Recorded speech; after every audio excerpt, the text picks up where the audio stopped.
A lição do perdão. Dei tudo ao meu filho e ele me deixou com um bilhete no bolso. Não dá mais para ele ficar aqui, amor. A casa precisa de um ar novo e os seus pais precisam do espaço. A voz do meu filho Carlos era firme, mas ele não teve a coragem de olhar nos meus olhos quando dizia aquelas palavras para a esposa. Para ele, eu era apenas um móvel velho, empoeirado, que precisava ser retirado para que a vida dele pudesse, enfim, começar de verdade. O som daquela frase ainda ecoa no silêncio deste pequeno quarto que hoje chamo de lar. Aqui o único som que me acompanha é o tic-tac de um relógio antigo na parede, contando um tempo que parece não passar. O vento assovia lá fora, mas aqui dentro tudo é mudo, pesado com o peso daquela memória humilhante. Cada canto desta casa alugada me lembra da casa que construí, não com tijolos, mas com as memórias de uma vida inteira de amor pelo meu filho. Minha mão trêmula busca a única coisa que fiz questão de trazer comigo. É uma fotografia gasta, amarelada pelo tempo. Nela, um pequeno Carlos sorri, segurando meu dedo com toda a sua força, enquanto eu o ensinava a dar os primeiros passos na varanda. Olho para aquele rostinho cheio de confiança e um nó se forma na minha garganta. Como aquele menino que agarrava minha mão com tanto medo de cair pôde se transformar no homem que me soltou com tanta facilidade? Naquele silêncio, eu não queria entender o porquê da humilhação. Eu precisava entender onde foi que eu perdi o meu filho. Antes de eu continuar a minha história, quero agradecer à equipe deste canal pela oportunidade de compartilhar o que vivi. E eu peço de coração que você que está me ouvindo ajude o trabalho deles. Se inscreva no canal e comente a cidade de onde você está assistindo. Todos os dias eles trazem uma história nova e o seu apoio faz toda a diferença para que outras vozes, como a minha, também sejam ouvidas. A fotografia em minhas mãos parecia pesar uma tonelada. Cada canto dela carregado com o peso de uma promessa que o tempo desfez. O menino sorridente daquele retrato não existia mais, e a varanda onde o ensinei a andar era agora apenas um fantasma na minha memória. Permanecer dono daquelas paredes, daquele telhado que um dia nos abrigou, era como manter uma ferida aberta de propósito, esperando que ela doesse um pouco mais a cada dia. Eu entendi, com a clareza amarga que só a dor ensina, que para tentar encontrar meu filho de novo, eu precisava primeiro abrir mão do último elo que me prendia ao homem que ele havia se tornado. Eu precisava vender a casa. Não foi uma decisão de raiva, mas de sobrevivência. Um ato de um pai que precisava se dar o direito de parar de sangrar. O processo foi rápido e frio, como tudo que envolve papéis e estranhos. O corretor falava de oportunidade de mercado e potencial de valorização, e eu apenas balançava a cabeça, pensando que ele não fazia ideia do valor real daquele lugar. O verdadeiro preço estava nas marcas de altura que fiz na porta da cozinha, nos arranhões no piso de madeira de quando Carlos aprendeu a andar de bicicleta, no cheiro de bolo que parecia impregnado na alma da casa. Assinei os papéis e, ao entregar as chaves, senti como se estivesse entregando os pedaços da minha própria história. Naquela noite, no meu quarto alugado, o silêncio era ainda mais denso. Vesti o mesmo casaco surrado que usava no dia em que saí de casa pela última vez. Minha mão, ao entrar no bolso em busca de algum calor, encontrou um pedaço de papel amassado. Era um bilhete, quase um rabisco na caligrafia apressada de Carlos. Pai, comprar o remédio da pressão. Não esquece. Era de semanas antes de tudo acontecer. Um bilhete banal, um lembrete cotidiano. E, entretanto, naquele momento, ele se tornou a coisa mais dolorosa do mundo. De tudo que construímos, de todas as nossas conversas e abraços, aquilo era tudo que me restava dele. Um lembrete de um cuidado que se perdeu, uma preocupação que se desfez. Era a prova final de que o homem que me pedia para cuidar da minha saúde era o mesmo que pouco tempo depois não se importou em quebrar meu coração.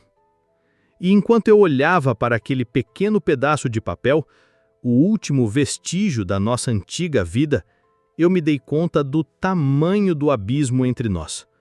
A casa estava vendida, as memórias trancafiadas e eu tinha apenas um bilhete amassado. Eu nunca me senti tão completa e irremediavelmente sozinho. Aquele bilhete na minha mão era o resumo de tudo. Uma vida inteira de dedicação, um amor que eu acreditava ser inabalável, reduzido a um pedaço de papel sobre uma tarefa esquecida. Naquele momento, eu me convenci de que a solidão seria a minha única e última companheira. Foi então que ouvi 3 batidas tímidas na porta. Meu coração deu um salto, não de espera, mas de susto. Eu não esperava ninguém. O mundo, para mim, havia se encolhido às paredes daquele quarto. Levantei-me, o corpo pesado, e girei a chave na fechadura, esperando encontrar um vizinho perdido ou um engano. Mas do outro lado não havia um estranho. Havia os olhos do meu filho, os olhos de Carlos, mas no rosto do meu neto, Mateus. Ele estava ali, parado, com a mochila da escola nas costas e um olhar que misturava medo e saudade. Por um instante, o ar me faltou. Mateus era a ponte viva para um mundo que eu tentava esquecer, e vê-lo ali era uma mistura de alegria e dor que quase me derrubou. Ele me abraçou com a força da sua juventude, um abraço apertado que parecia tentar consertar tudo com um único gesto. Eu vim escondido, vovô. Ele sussurrou, e entrando e olhando ao redor, como se a simplicidade do lugar o machucasse. Conversamos sobre coisas sem importância, suas notas, o futebol, uma menina da escola, mas o não dito pesava entre nós. Eu não perguntei do pai dele, e ele não tocou no nome da mãe. Éramos 2 equilibristas numa corda bamba, com medo de olhar para o abismo que nos separava da nossa família. Foi só quando ele se preparava para ir embora, já na porta, que a coragem veio. Vovô, o pai não anda bem. Senti um frio percorrer minha espinha. Ele está sempre cansado, mais quieto que o normal. E hoje ele passou mal no trabalho.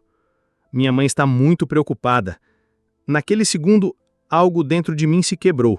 Todo o ressentimento, toda a amargura pela casa vendida e pela humilhação que eu passei, tudo isso se desfez como fumaça diante de uma única imagem.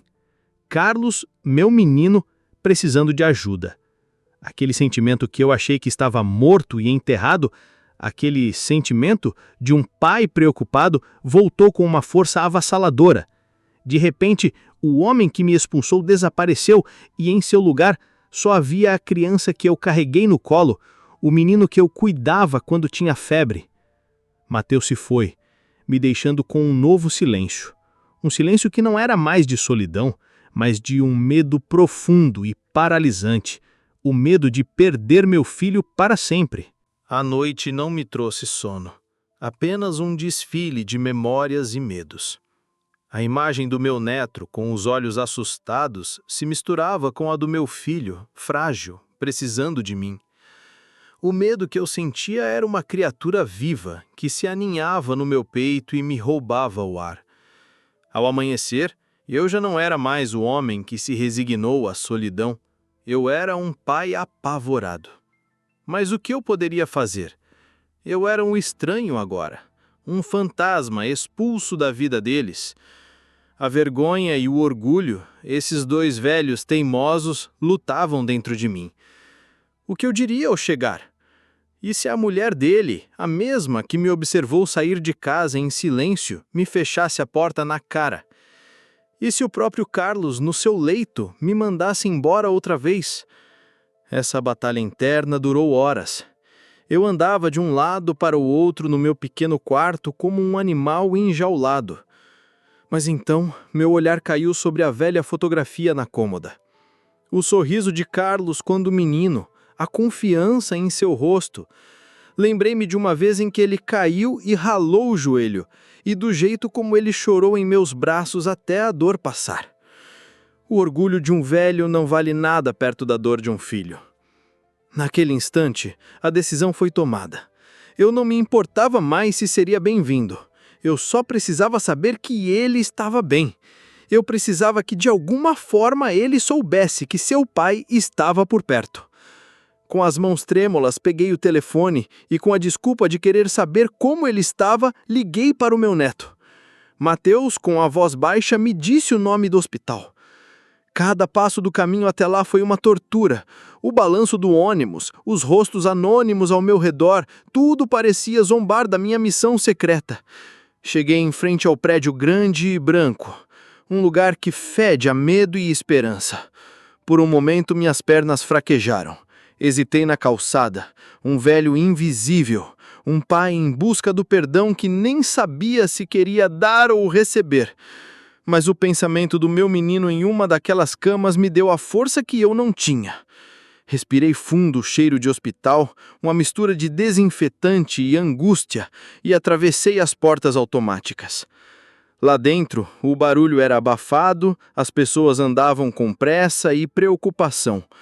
Eu estava no território deles agora, um intruso no epicentro da dor da minha família.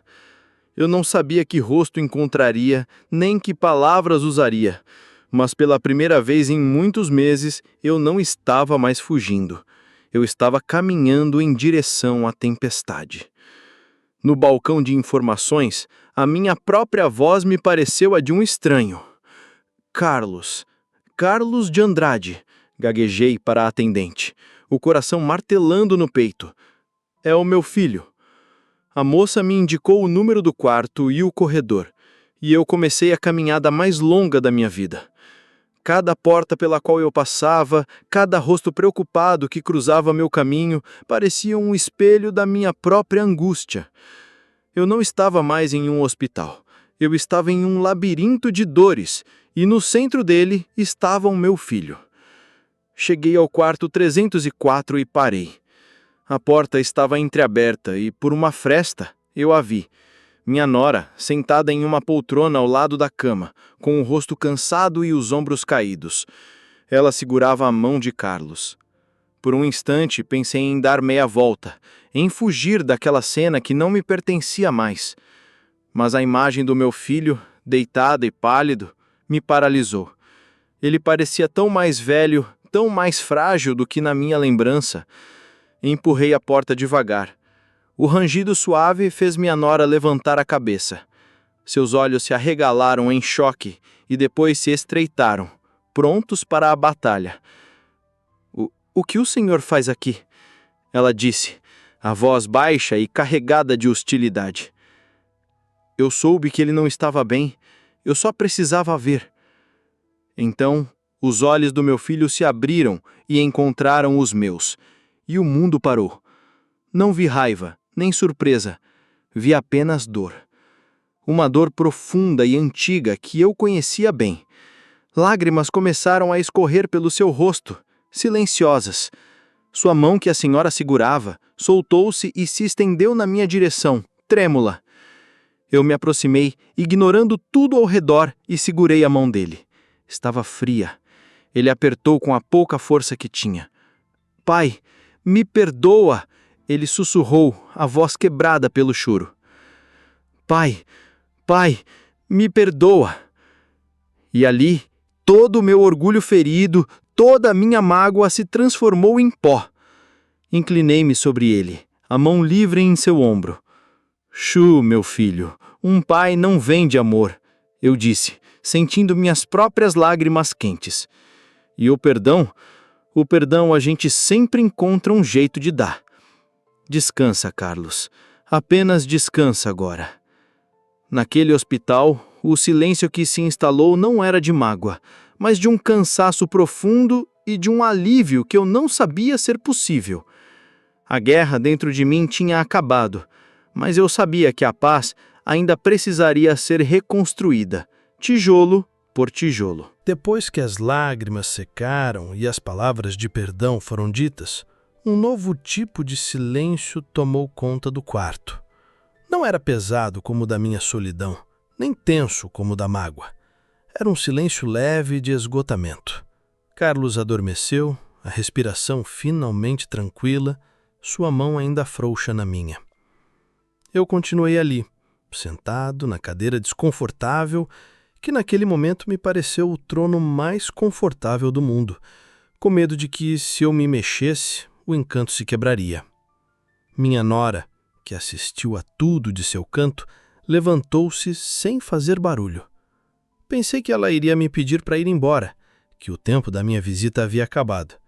Mas ela apenas saiu e, minutos depois, voltou com 2 copos de plástico, um com água, outro com um café ralo de máquina. Ela me estendeu o café sem olhar diretamente para mim. "O senhor deve estar cansado", foi tudo o que disse. Aceitei o copo e nossas mãos se tocaram por um segundo. Naquele gesto simples, naquela frase curta, eu senti uma bandeira branca sendo erguida. Sentamos os dois, ouvindo apenas o ritmo suave dos aparelhos. Ele não dormia assim há meses, ela confessou, a voz embargada.